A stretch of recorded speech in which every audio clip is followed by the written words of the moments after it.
আজকে স্বাধীনতা দিবস এবং আগামীকাল কৃষ্ণ জন্মাষ্টমী। তো আমি স্বাধীনতা দিবস নিয়ে সাধারণত কিছু বলতে চাই না, কেননা আমি কতটা স্বাধীন এ নিয়ে আমার ভীষণ সন্দেহ, এবং আমার মনে হয় আপনারও সেই সন্দেহ আছে, আপনাদেরও সেই সন্দেহ আছে যে কতটা আপনারা স্বাধীন। যাই হোক, সেই সব জায়গার মধ্যে যাচ্ছিও না, ব্যাপারটা পলিটিক্যাল হয়ে যায়, আমার কোনো দরকার নেই।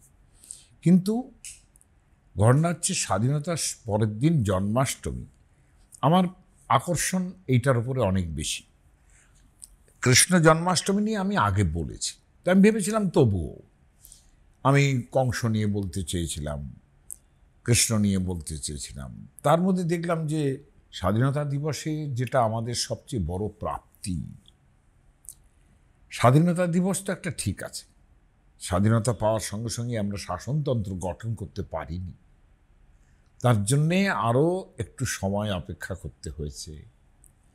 আমাদের কনস্টিটিউশন তৈরি হয়েছে এবং তারপর 26শে জানুয়ারি প্রায় কয়েক বছর পর একটা আমরা কনস্টিটিউশন তৈরি করতে পেরেছি রিপাবলিকের, মানে যেটা রিপাবলিক ডেতে যেটা সেরিমোনিয়াল ছিল, সেই জায়গাটা আমি টেনে আনতে চাইছি আজকে এই জন্যে যে স্বাধীনতা দিবসে সেটা ভীষণ রেলিভেন্ট। এই কারণে আজকে কৃষ্ণ জন্মাষ্টমী এটাও সঙ্গে সঙ্গে রেলিভেন্সটা তৈরি করছি, কোয়েনসাইড করছে এই জন্যে যে দেখুন, রিপাবলিকের যে আইডিয়া, যাকে আমরা রিপাবলিক কনস্টিটিউশন অফ ইন্ডিয়া বলছি, কিংবা রিপাবলিক অফ ইন্ডিয়া বলে একটা সার্বিক শব্দ প্রয়োগ করছি, সেখানে রিপাবলিকের আইডিয়া কতটা স্পষ্ট ছিল এককালে, যেখানে কৃষ্ণ কিংবা কংস দুজনেই কিন্তু ফিট করবেন। হয়তো তারা যে কৃষ্ণ না হলেও কংস হয়তো একবার সেই বিখ্যাত শব্দটা যে আয়রন ল অব অলিগার্কির মধ্যে পড়ে যাবেন, কিন্তু তার জায়গাটা যেখানে তারা রাজত্ব করতেন সেটা যে রিপাবলিকান ওয়েতে চলতো, একটা কনস্টিটিউশন ছিল তাদের। এটা আমার কাছে ভীষণ ইম্পর্ট্যান্ট হয়ে পড়ে যখনই কৃষ্ণ কিংবা কংসের কথা বলি। আর যেহেতু আজকে স্বাধীনতা দিবস এবং কালকে কৃষ্ণ জন্মাষ্টমী, তাই আমার মনে হচ্ছে যে ভারতবর্ষের মতো একটা দেশ, যেখানে এখনকার মতো তো এইরকম রিপাবলিক অফ ইন্ডিয়া এরকম ছিল না, তৎকালীন দিনে যে ন্যাশনাল ইন্টিগ্রেশন সেটা ভারতবর্ষের নামে হয়েছে, বরসং তদ ভারতং নাম। এই যে হিমাদ্রেশ চৈব দক্ষিণম উত্তরং যৎ সমুদ্রস্য হিমাদ্রেশ চৈব দক্ষিণম, হিমাদ্রির দক্ষিণে এবং সমুদ্রের উত্তরে এই ভাস্ট এরিয়া, সেটা ভারতবর্ষ। এখানেই ইন্টিগ্রেশন। তার জন্য সংস্কৃত ভাষা ছিল, যেখানে সমস্ত অঙ্গরাজ্যের ভাষা যেগুলো ছিল, তখন অঙ্গরাজ্য বলাই যেত না, প্রত্যেকটাই স্বাধীন রাষ্ট্র ছিল। কাশী, কাঞ্চি, অবন্তী যা বলুন, তারা ছোট্ট ছোট্ট পকেটে তাদের নিজস্ব রাজত্ব তাদের ছিল। কিন্তু এই রাজত্বের মধ্যে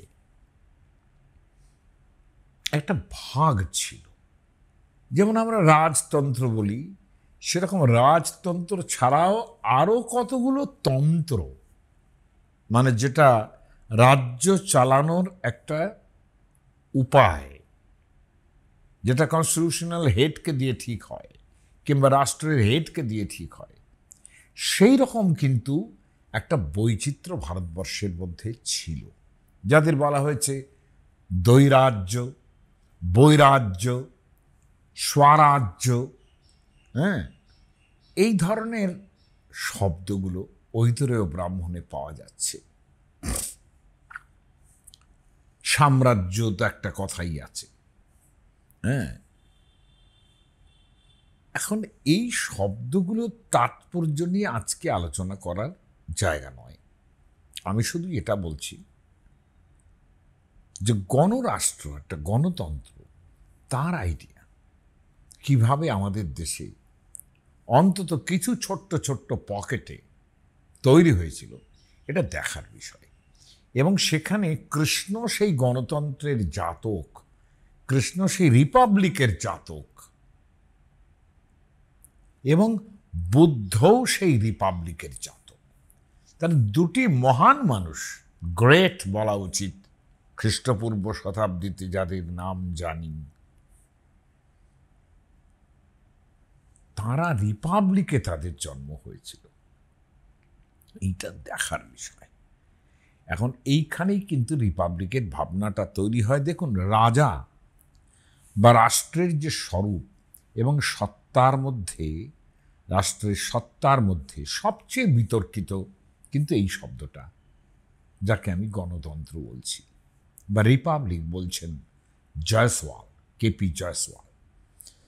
পরবর্তী পণ্ডিতরা যারা ছিলেন তারা এই মতটাকে সম্পূর্ণ উড়িয়ে দিতে পারেননি যে ভারতবর্ষের কিছু কিছু জায়গা রিপাবলিক ছিল।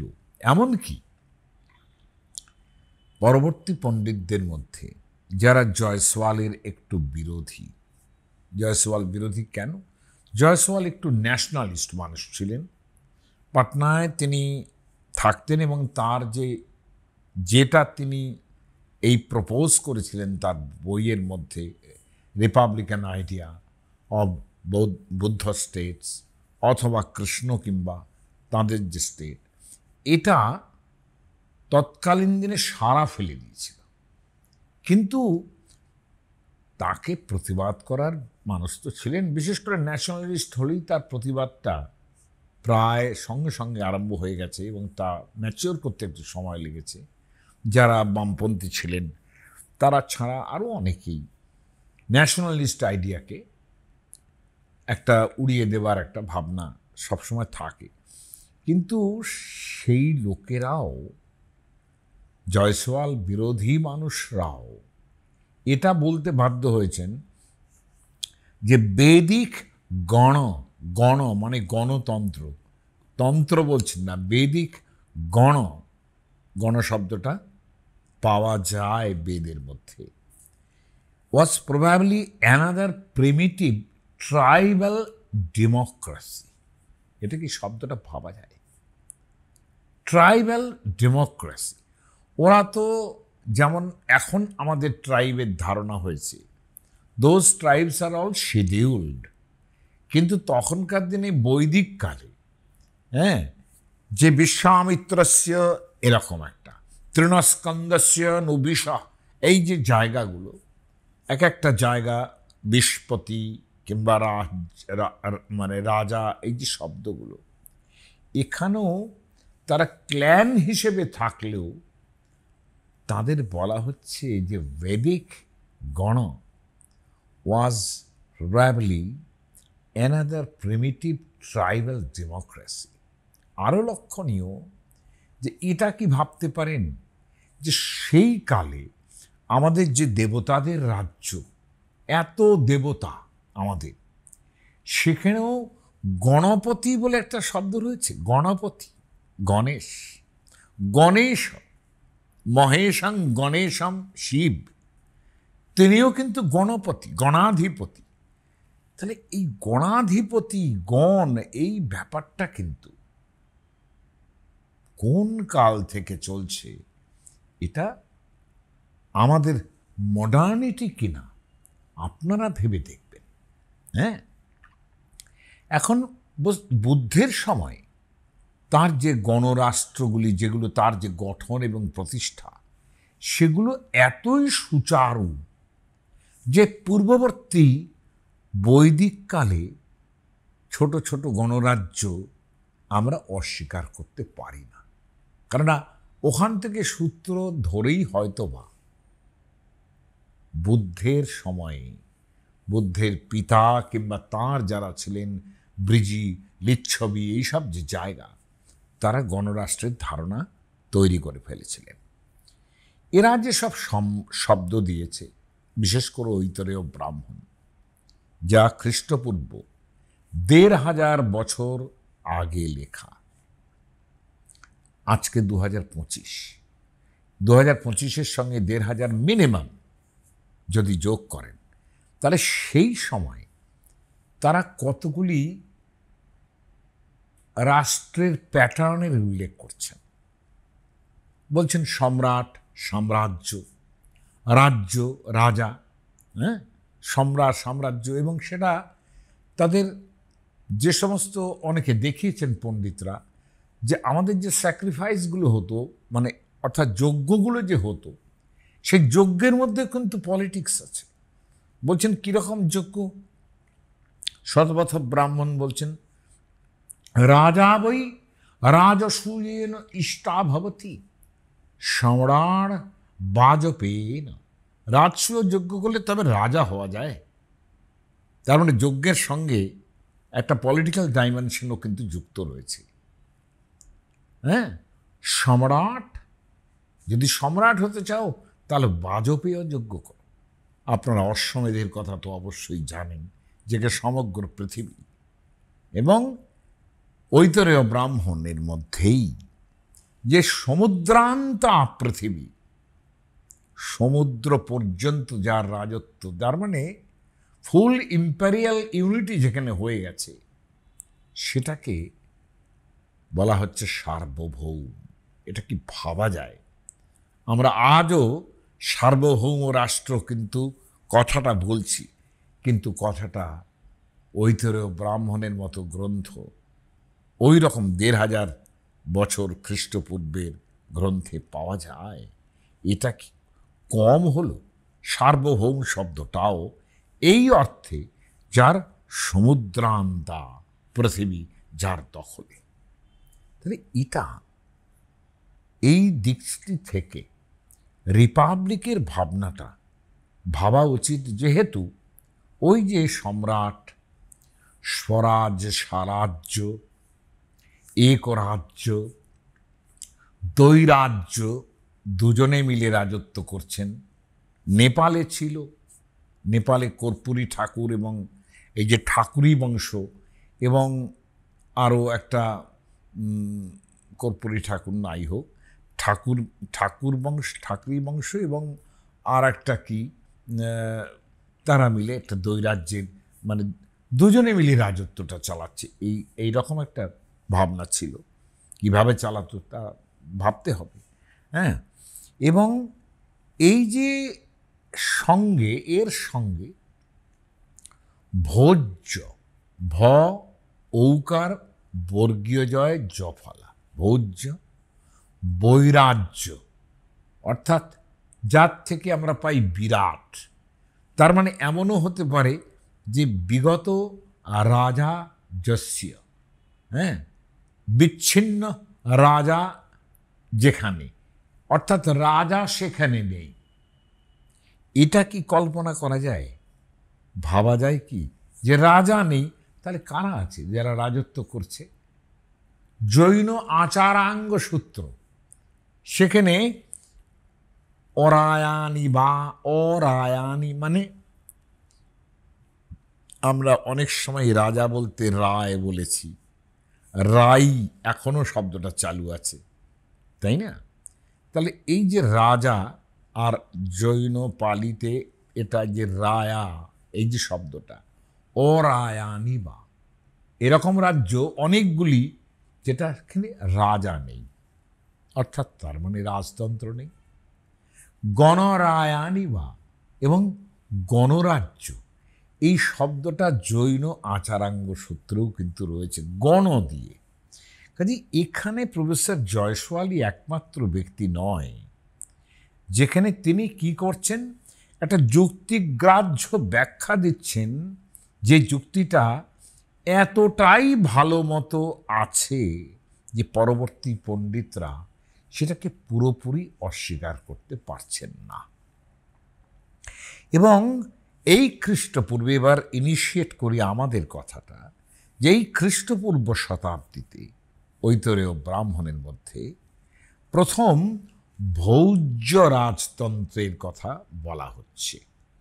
ভৌজ্য বলছেন যে কেচিৎ দক্ষিণাস্যাং দেশি রাজান, অর্থাৎ যারা নাকি দক্ষিণ দিকের রাজা। দক্ষিণ বলতে কিন্তু আপনি এখনকার দাক্ষিণাত্য বুঝবেন না, একদম সেন্ট্রালি যদি ধরা যায় যে রাষ্ট্রের ভাবনা তখনও ভারতবর্ষের ১৫০০ বছর আগে খ্রিস্টপূর্ব, তখনও ভারতবর্ষে কিন্তু আফগানিস্তান ইত্যাদি জায়গা কিন্তু ভারতবর্ষের মধ্যে রয়েছে। একদম গান্ধার, যেখানে আজকে আপনি মানে গান্ধারী যেখানকার মানুষ আর কি আমাদের, হ্যাঁ, সেই কান্দাহার টান্দাহার যেসব সব ভারতবর্ষের মধ্যেই ছিল তখন। সেই তুলনায় যদি ভাবা যায় যে দক্ষিণ দিকটা কোন দিকে হবে, সেই তুলনায় যদি একটু ভাবা যায়, হ্যাঁ, সেইখানে দক্ষিণের দিকে যারা রাজত্ব করতেন তাদের ভোজ বলে বলা হয়েছে, ভোজ্য রাজতন্ত্র। আমি রাজতন্ত্র শব্দটাই ব্যবহার করছি। বলছেন দক্ষিণ দিকে যে রাজানো তারা কে, বলে সাত্যতাং রাজানো। সেখানে সাত্যত বংশীয় গণের যারা রাজারা আছেন, রাজা শব্দটা কিন্তু একটা সম্মানজনক শ্রেষ্ঠতার পরিচয় মাত্র। অর্থাৎ গণতন্ত্রের যিনি মুখ্য তাকে যদি আমরা রাজা বলি, সেই রকম একটা ব্যাপার, তাই না? গণতান্ত্রিক মুখ্যকে তো আমরা এখন আর রাজা বলতে পারি না, কখনো প্রধানমন্ত্রী বলছি, অঙ্গরাজ্যগুলোকে মুখ্যমন্ত্রী বলছি, এরকম বলছি। কিন্তু আদতে যিনি শাসন করছেন তিনি শাসক, নেতা, রাজাই বটে। এরকম এই রাজার শব্দটা আগেও প্রয়োগ ছিল। এবং খেয়াল করে দেখুন, আপনারা এখনো রাজনীতি শব্দটা ত্যাগ করতে পারেননি। এখনো পর্যন্ত আপনারা এটা কিন্তু বলছেন আমরা গণতন্ত্রে বাস করি, এটা গণনীতি বলেন না তো, বলেন তো রাজনীতি করছে, উনি রাজনীতি করছেন। তার মানে কি, পলিটিক্স জিনিসটা কিন্তু ওই রাজনীতির সঙ্গে শব্দে একেবারে প্রায় অভিন্ন হয়ে গেছে, এটা বলে লাভ নেই। কাজী রাজাকেও যিনি মুখ্য সেই উপাধি হিসেবে ধরবেন। এখন এই যে ভোজ্য রাজতন্ত্র যেটা বলা হচ্ছে, সাত্যতদের যে রাজারা, লক্ষণীয় একটা জায়গায় রাজারা অর্থাৎ বহু বচন ব্যবহার করছেন, তাদের ভোজ্য বলে ডাকা হয়েছে। তাহলে এই যে মহাভারত পুরাণ আমরা ঘাঁটব, সেখানে মথুরায় অবধারিতভাবে সাত্যতদের, মথুরা সুরসেন অঞ্চল, এই অঞ্চলে কিন্তু সাত্যতদের রাজত্ব ছিল। এবং এই সাত্যত অর্থাৎ যারা সত্তান নামক একজন রাজার পরিচয়েই চলেন তারা হচ্ছেন সাত্যত। স্বয়ং কৃষ্ণকে বলা হয়েছে ভাগবত পুরাণে ভগবান সাত্যতাং পতি, অর্থাৎ তিনি সাত্যতদের শ্রেষ্ঠতম মানুষ। সাত্যতাং পতি, পতি মানে শ্রেষ্ঠ, যাকে স্বামী বলি, হাজব্যান্ড বলি, কিন্তু পতি যদি বলি, ভূপতি যদি বলি, তারা তো আর হাজব্যান্ড হবে না। তার মানে এই যে সাত্যত গণের পতি, সাত্যতাং পতি। এখন এই যে সাত্যত যারাই ছিলেন তাদের ভোজ বলে ডাকা হতো, ইটস আ জেনারেল নেম। লক্ষণীয়, কৃষ্ণকে যেমন ভগবান সাত্যতাং পতি বলা হচ্ছে, সেমনি কংসকে কিন্তু ভোজ বলেই বলা হচ্ছে। এমনকি কখনো কখনো মহাভোজ বলেও ডাকা হয়েছে। বলা হয়েছে কংসের সম্বন্ধে ভোজানাং কুলপাংশন, কংস হচ্ছে ভোজদের কুলাঙ্গার। তার মানে এটা কুল হিসেবেও ধরা হচ্ছে, আবার একটা রাষ্ট্রের ইউনিট বলেও ধরা হচ্ছে। এখানেই এই যে সাত্যত, এরা হচ্ছেন যদুবংশের পরবর্তী বংশধর। এবং সেই সাত্যত থেকে 2, 3, 4 জন তার যে ছেলেপেলের মধ্যে ভীষণ ইম্পর্টেন্ট, তাদের নাম হলো অন্ধক, একজন দেবাবৃধ, একজন মহাভোজ, একজন হলেন বৃষ্ণি। কৃষ্ণকে বৃষ্ণি বলেও অনেকবার বলা হয়েছে, অন্ধক বলেও বলা হয়েছে। কুকুর কয় হর্ষ একেবারে ডগ, কুকুর। এই কুকুর শব্দটাও তাদের বংশের মধ্যে একজন পিতা, বংশকর পিতা। এরা সব কিন্তু এই ভোজ্য রাজতন্ত্রের মধ্যে আছেন। এবং সাত্ততের পুত্র কারা? আমি ঐতরেয় ব্রাহ্মণ থেকেই বলছি। অন্ধক দেবাবৃধ মহাভোজ বৃষ্ণি সংজ্ঞা সাত্ততস্য পুত্রাবভূবু। এটা ঐতরেয় ব্রাহ্মণ কিনা আমার ঠিক ভালো মনে নেই। এমন হতে পারে কৌটিল্যের অর্থশাস্ত্রও হতে পারে, আমার খেয়াল নেই, কিংবা অন্য কোনো প্রাচীন বই, আমার ঠিক খেয়াল নেই এই সময়। কিন্তু সংস্কৃতটা যেটা বললাম অত্যন্ত প্রাচীন একটা গ্রন্থ থেকেই কোট করলাম। এখন ঐতরেয় ব্রাহ্মণের মত যদি মেনে নিই, যদি ধরে নিই এটা ঐতরেয় ব্রাহ্মণের কথা হলেও হতে পারে, কারণ সাত্ততর কথা তিনি বলছেন, তার মত মেনে নিলে অন্ধক, বৃষ্ণি, মহাভোজ এরা প্রত্যেককেই কিন্তু একসঙ্গে ভোজ বলে ডাকা হতো। আর এই ভোজ বলে ডাকার কারণেই জয়সওয়াল বললেন, this is probably a case where a nation is formed on account of its political constitution. ভাবুন, জয়সওয়াল বলছেন একটা কনস্টিটিউশন তাদের ছিল। এই জায়গায় দাঁড়িয়ে অন্ধক বৃষ্ণিরা গুজরাটে রাজত্ব করতেন। হ্যাঁ, অন্ধক বৃষ্ণি দেখুন, পরবর্তীকালে দেখুন কৃষ্ণের দ্বারকাপুরী কিন্তু গুজরাটে। এখন অন্ধক বৃষ্ণিরা গুজরাট অঞ্চলে রাজত্ব করতেন, অথবা কাথিয়াওয়া এই অঞ্চলে রাজত্ব করতেন। ভোজ অথবা ভোজ্য শব্দের যে অপভ্রষ্ট একটা শব্দ, এখনো কচ্ছের রান অফ কাচ, কচ্ছের রাজধানী, তার নাম হচ্ছে ভুজ। এই কিছুদিন আগে সেখানে ভূমিকম্প হয়ে খুব খারাপ অবস্থা হয়েছিল, সেটা কিন্তু ভুজ।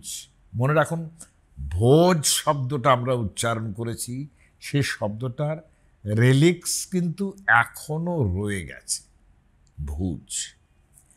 এই যে জায়গাগুলো, এটা ঐতরেয় ব্রাহ্মণে দিক নির্দেশ যেভাবেই করুক না কেন, দিস ইজ ভেরি ইম্পর্টেন্ট যে এই ভোজ্যদের, জয়সওয়াল বলছেন, তাদের একটা কনস্টিটিউশন বলে জিনিস ছিল।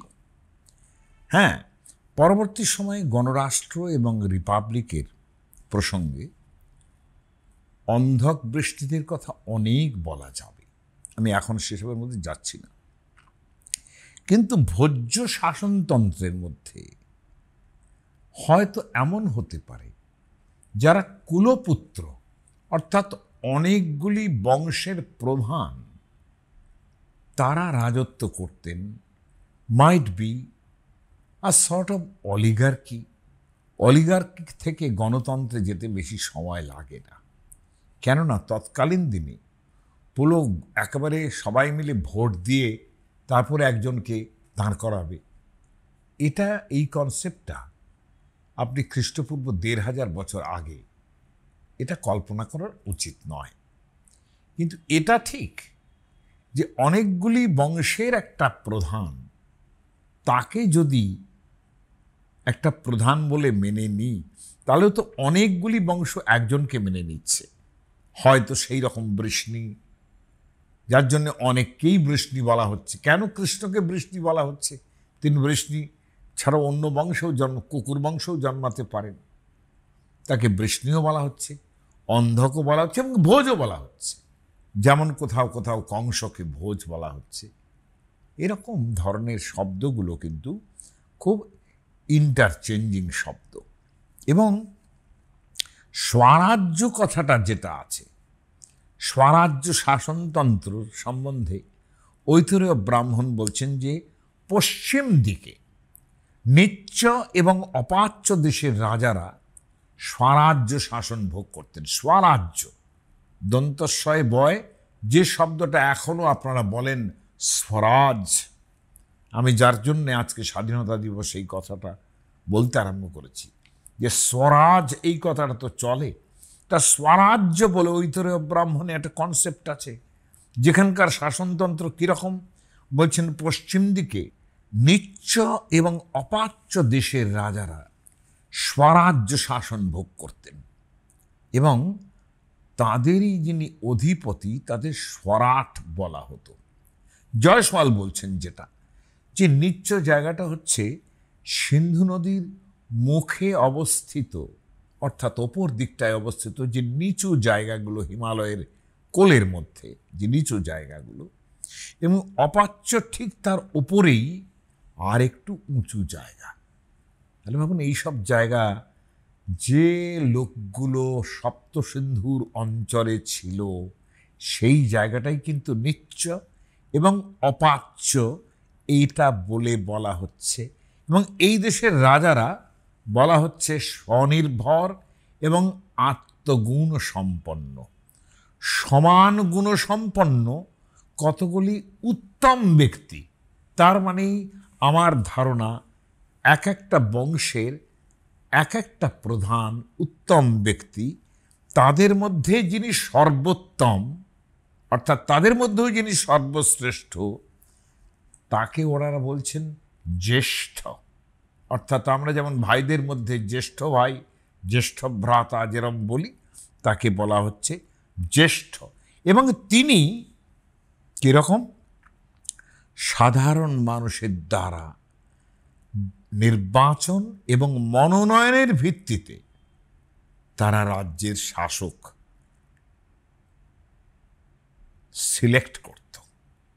কাকে সিলেক্ট করছে? ওই অনেকগুলি বংশের উত্তম পুরুষ, তাদের মধ্যে উত্তমোত্তম যিনি, তাকে রাজা হিসেবে মেনে নিচ্ছে। হ্যাঁ, রাজ্যের শাসক রাজা হিসেবে শাসন, যেভাবে তিনি রাজা হলেন, এর মধ্যে একটা গণতন্ত্রের ভূমিকা আছে বলেই জয়সওয়াল বলছেন যে এই যে ব্যাপারটা এইরকম হওয়ার পরে গচ্ছতি স্বরাজ্যম, ঐতরেয় ব্রাহ্মণ বলছে, হ্যাঁ, অগ্রম সমানানাং পর্যেতি, সমান সমান কতগুলো লোকের অগ্র, তাদের সামনে আসছেন যিনি, তিনি হচ্ছেন তিষ্ঠতি অস্मै জ্যেষ্ঠায়, অর্থাৎ জ্যেষ্ঠ যিনি, তিনি সেই শ্রেষ্ঠতম ব্যক্তি। তার শাসকের সংজ্ঞা হচ্ছে রাজা। তাহলে এটা রাজা যদি একটা নামও হয়, সেটা কিন্তু প্রায় একটা উপাধির মতো। এটা কি বলবেন? রিপাবলিক বলবেন, না অ্যারিস্টোক্রেসি বলবেন, না অলিগার্কি বলবেন? আধুনিক কালে ঠিক গণপ্রজাতন্ত্রী রাজ্য বলতে, রাষ্ট্র বলতে আমরা যেরকম বুঝি, তার কোনো সাধারণ অস্তিত্ব ছিল কি না, সেসব সম্বন্ধে পণ্ডিতদের মধ্যে অনেক তর্কাতর্কি আছে। কিন্তু জৈন আচারাঙ্গ সূত্রের যে কথাটা বললাম, যে অরায়ানি বা গণরায়ানি বা, পালি গ্রন্থগুলোতে কিন্তু এইগুলোকেই সংঘরাষ্ট্র বলা হচ্ছে, মহাভারতে বলা হচ্ছে, এবং কৌটিল্যের অর্থশাস্ত্রে যে উল্লেখিত হচ্ছে, সেখানে গণ শব্দটা উল্লেখ করে গণরাষ্ট্রের কথা বলা হচ্ছে। এবং সংঘরাষ্ট্রগুলোর প্রকৃতিগুলো তারা বলছেন গণ এবং সংঘরাষ্ট্রের প্রকৃতি একরকম। লক্ষণীয় হচ্ছে পাণিনি, যিনি 4th সেঞ্চুরিতে ব্যাকরণ লিখছেন, তিনি সূত্র করার সময় লিখছেন গণ, আমি পুরো মনে নেই, গণ দৌ সংঘ প্রশংসয়, অর্থাৎ গণ এবং সংঘ তিনি কিন্তু একাকার করে দিচ্ছেন। তাহলে খ্রিস্টপূর্ব 4th শতাব্দীতে সংঘের সঙ্গে গণ শব্দটা কিন্তু একার্থকভাবে ব্যবহার হচ্ছে, যেটা পরবর্তীকালে কৌটিল্য তো রাজনৈতিক পরিভাষাতেই তাকে সংঘ বলে উল্লেখ করেছেন। এবং এই সংঘ যেমন কৌটিল্য উল্লেখ করছেন যদু বৃষ্ণি সংঘ, উদাহরণ দিচ্ছেন সংঘের, যদু বৃষ্ণি সংঘ, কৌটিল্য উদাহরণ দিচ্ছেন। কৌটিল্য লিচ্ছবিদের সংঘের কথা বলছেন, অর্থাৎ বুদ্ধের কথা, যে লিচ্ছবি বংশে তার জন্ম। হ্যাঁ, এবং এখানে পাণিনির যে কথাটা সেটা ধরে নিয়েই পণ্ডিতরা, যেটা রমেশচন্দ্র মজুমদারের মতো মানুষ, তিনি বলছেন a definite organisation bound by laws and regulation. Constitution জিনিসটা কি? কনস্টিটিউশন জিনিসটাও তো আমরা বলি না কনস্টিটিউশনাল ল। তাহলে লজ অ্যান্ড রেগুলেশন আছে এদের, সেই অনুসারে এরা চলছে। এরা এক একজন নিজের হুইমে চলছেন না, এইটা লক্ষ্য করার মতো।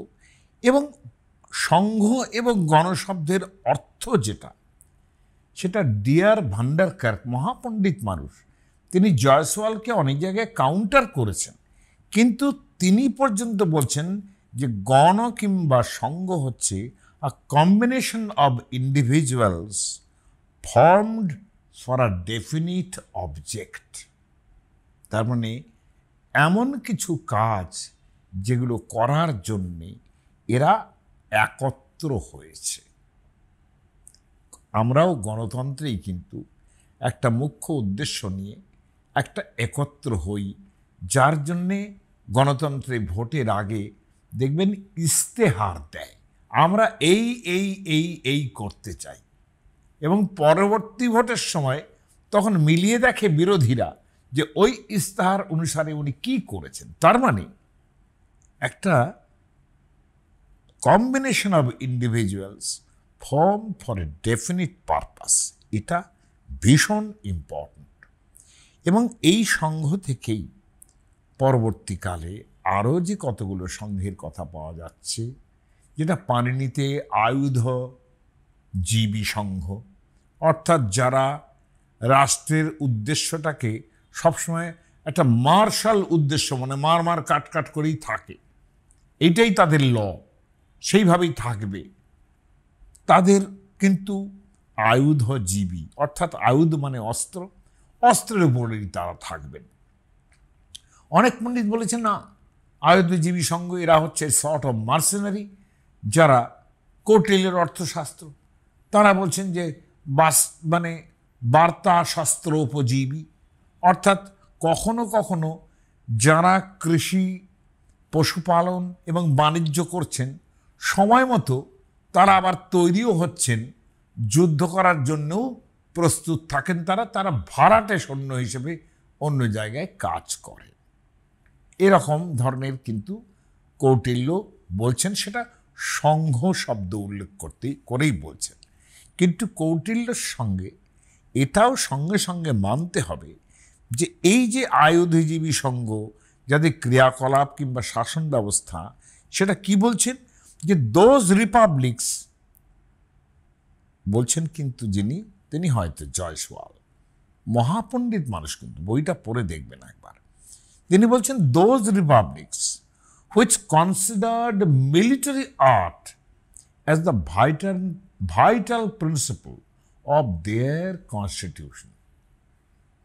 এরকম রাষ্ট্র কিন্তু এখনো আছে, যারা মনে করেন যে আমরা দরকার হলেই বাড়াবাড়ি করব, কিন্তু এটা এই মানেই এই নয় যে এরা ব্যান্ড অফ মার্সেনারিজ এরা তৈরি হচ্ছেন, এরকম নয়। হ্যাঁ, ভাড়াটে সৈন্য একটা বৃহৎ রাষ্ট্র থেকেও যায়। সেদিনেও তো আপনারা দেখেছেন যে রাশিয়া ইউক্রেন যুদ্ধ হচ্ছে, সেখানে কত ভাড়াটে সৈন্য কাজ করছে, বিভিন্ন জায়গা থেকে নানান রকম ভাড়াটে সৈন্য কাজ করছে, সেটা যারাই একটু খবর রাখেন তারা জানেন। এই জায়গায় দাঁড়িয়ে আমরা পরবর্তী সময়ে কিংবা পরবর্তী দিনে এই উল্লেখটা করতে পারবো যে বার্তা শস্ত্রোপজীবী হোক, যাদের ক্র্যাফট গিল্ডস বলেছেন অনেকে, হ্যাঁ, মার্সেনারি বলতে পেরেছেন অনেকে, কিন্তু তা নয়, তাদের মধ্যে একটা কনস্টিটিউশনাল ব্যাপার ছিল। এবং কৌটিল্য সেইটাকে যেভাবে যদুবৃষ্ণি সংঘের কথা বলেছেন, সেটা যে অবধারিত একটা রিপাবলিকের ভাবনা ছিল, সেটা সংঘ শাসনও হতে পারে, গণশাসনও হতে পারে, সেটা যে ছিল তার মধ্যে কোনো সন্দেহ নেই। এবং সেখানে কোনোভাবেই যে ওই রাজা যেরকম বলছেন সেরকমই হবে তা কখনোই নয়।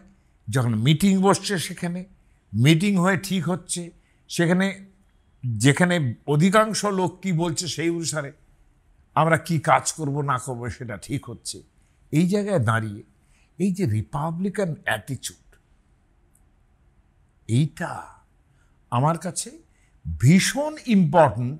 যে আমাদের রিপাবলিকের আইডিয়া ছিল খ্রিস্টপূর্ব ১৫০০ শতাব্দী আগেও, এবং আমরা যে রিপাবলিকের প্রতিষ্ঠা করেছি তা নতুন কিছু করিনি, তার প্রায়র অ্যান্টিসিডেন্ট আমাদের দেশেই আছে।